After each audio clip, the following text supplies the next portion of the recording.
Alright, well, we're motoring and it's a pretty calm day, so I figured do a little small boat tour for everyone to kind of see what our Hunter 25 looks like. It's 1986, I believe, or maybe 84, I can't remember off the top of my head. But anyways, yeah, we'll start at the front of the boat.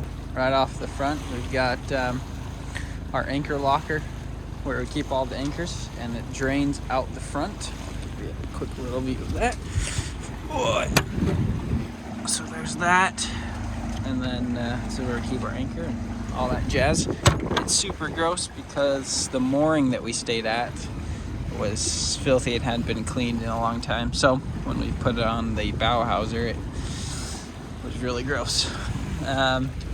We have some north sails here. This is our Genoa, and the Genoa is like 115%, I think, so it's a really pretty sail. I like it. The sail shape is great on it.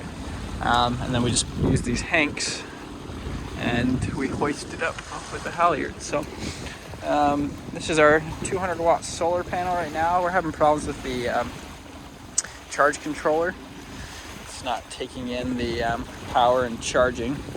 And so anyways, when we bought it, it had these little foam hooks right here for like a paddle board, so you can put that there. Sometimes if there's a paddle board, I'll put the spinnaker pole on and the boat hook with it, so it just all fits in there and straps down. Moving forward, we've got some lazy jacks that the previous owner put on, so that's nice. Kind of keeps our sails in place when we drop them really quickly. Just all lands here and keeps everything in check. That's a nice addition that my previous boat did not have. And moving forward, we got the sweet sliding cockpit hatch, and we'll go from here. So we got our bimini, and our bimini has lots of shade covers on it, so you can zip on the shade covers, which is super helpful. Keeps the wind and the sun, if you want, out, which is nice because it's a little bit chilly with the sea breeze. And we have cushions for the back, and we have one on the back as well. But we have a Nissan 6 horsepower outboard with a 5-gallon tank, and this is our autopilot Ray Marine, and it's worth every dollar. So the autopilot's super convenient because basically when nobody's available, mom's with the baby feeding or taking a nap or something like that, I can adjust the sails and just put the autopilot on, which is super helpful because there's not always a second hand. So single-handed, it's a must. I don't see why every boat doesn't have one that's a tiller handle or even just a helm or whatnot. So this is our compass here. We don't use it too much just because we've got our autopilot and whatnot, but yeah. This is our Piranha 4 depth finder, and currently there's a problem with our wire somewhere. In here we have our batteries and some tools and some extra storage in there. So this is pretty much where we keep that. I keep the autopilot there. We run our solar cords up and out to wherever we need to adjust according to the sun. So that's how that works. Alright, so moving into the actual cabin, we bought this teak foam from Wish, and so far it's been great. It was the cheapest one. I wanted to see if it was worth it, and honestly it raises the comfort of just the boat like 10 times. Well worth its money, and makes all the hard surfaces just a little more soft. It's nice for the baby to kind of sit on the floor and all that stuff. So this boat can sleep 5 people, they say. Right here you can fit one person all the way back. They'd have to be around maybe 5 foot, and then obviously head to head you could keep another person here, and that would be 2. And then you got right here, this is typically where I like to sleep.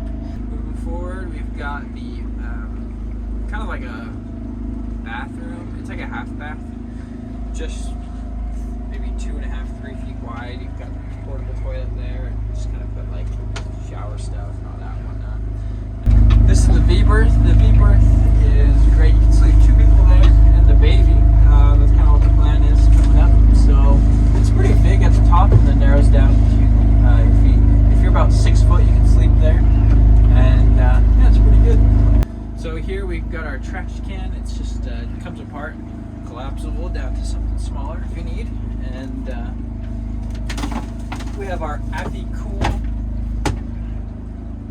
cooler, which runs off of 12-volt batteries, and it's very efficient. It takes little power and runs only when it needs to keep things cool, so it doesn't draw very much power at all. And we got plenty of storage back there, so we put like the car seat and just random stuff back there. So we took these IKEA spice racks and we added them. The main purpose was so that we could have our spices, but we also put all of our medications that we might need, or just have little storage for small things. We put one in the bathroom as well. There's one in the bathroom so that we can put wipes or bug spray or whatever in there. And then we also bought this net, and it's pretty massive, so we put a hook in the middle here to divide it into 2, but then we still have the space to add all of our fruits and vegetables. And then this came with the boat, but it was a spice rack, but you couldn't really fit normal spices in there. It was rather small. So we took it apart and made it into this, and I jimmy rigged it, and it serves its purpose.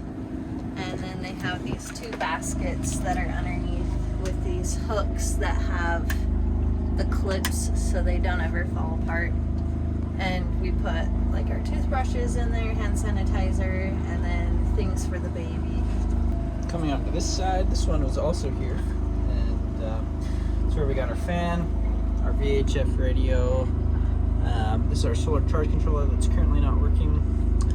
And then, yeah, just kind of keep random stuff in there. And it's nice to have all this storage on the shelves and whatnot, just because you can put our food there or whatever it might be. And yeah, we upgraded these lights here to LEDs. So they draw like no power and they're dimmable. Really awesome. We'll put the link on Amazon so that you can kind of see them. We put them throughout the whole entire thing, and it like was 2 times better than the original lights. And they don't get hot. They don't get hot. When it does get a little chilly, we do have a little heater that we put on in here, and yeah, it's pretty good. The windows need to be replaced at some point, but right now they do a decent job of keeping everything out. So currently our sink is not hooked up to anything, and we haven't really found the best solution. It came with a bladder, pretty sure it was called like IV, something like that. But we're a little skeptical to use it just because we're not sure how clean it is, and cleaning it is kind of a lengthy process. So right now our solution is to have a big water bottle, and we poked a hole in the top of the can, and we can just squirt it out whenever we need to. And it's been nice to brush our teeth or to wash dishes or whatever we need to in there. And while we're sailing, then we can just put it in here and it doesn't go anywhere. There is a pump, but it's too high. It has to be gravity fed. So I don't know. We got to figure out how to pump it so that this tap would work. But I don't know. We're open to any suggestions or any products that anyone has heard of. So I like to keep a handheld radio available too, just for random things. Keep it on. It doesn't really take much power. Looks like we got a nice, maybe grady white boat coming up here. Such a beautiful day on the water here.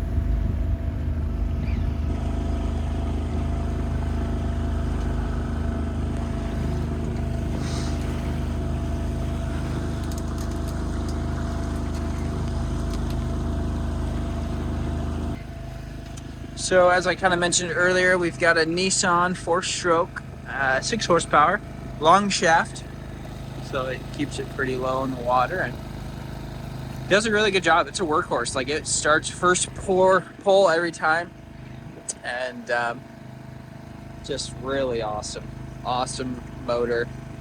This tank is pretty good. This has a leak sometimes. I don't know. It's basically kind of maybe replace the stuff here. It seems like it's just kind of worn out, but we have a little dinghy. I swapped the motor from there onto there.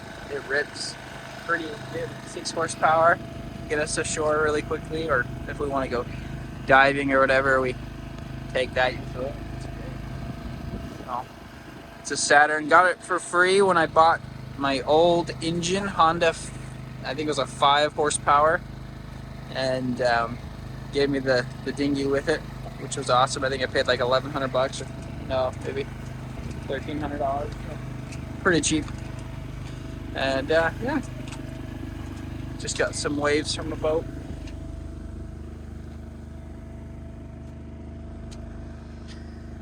Anyway, sorry, we were doing a little bit of dishes, so this is the lifeline. It's nice to have the lifeline just because balance and whatnot.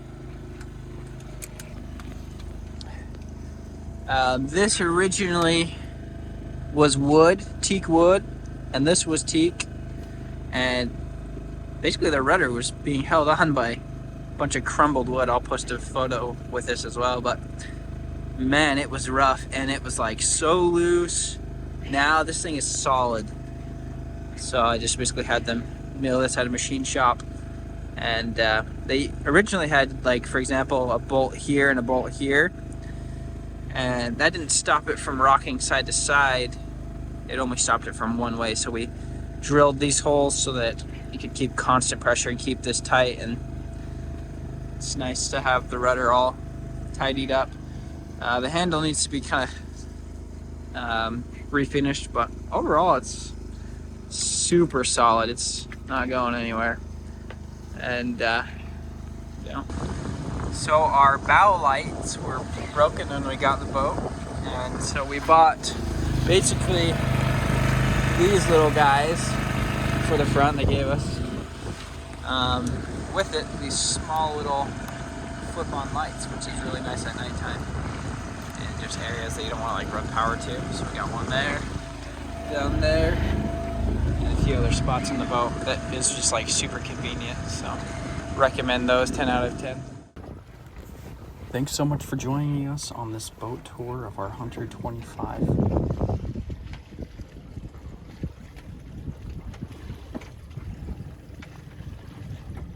We've since then refitted the boat, repainted it, upgraded all of the windows, and made it much more seaworthy. So here's some photos of that process, and thanks for watching. Really appreciate it if you made it this far.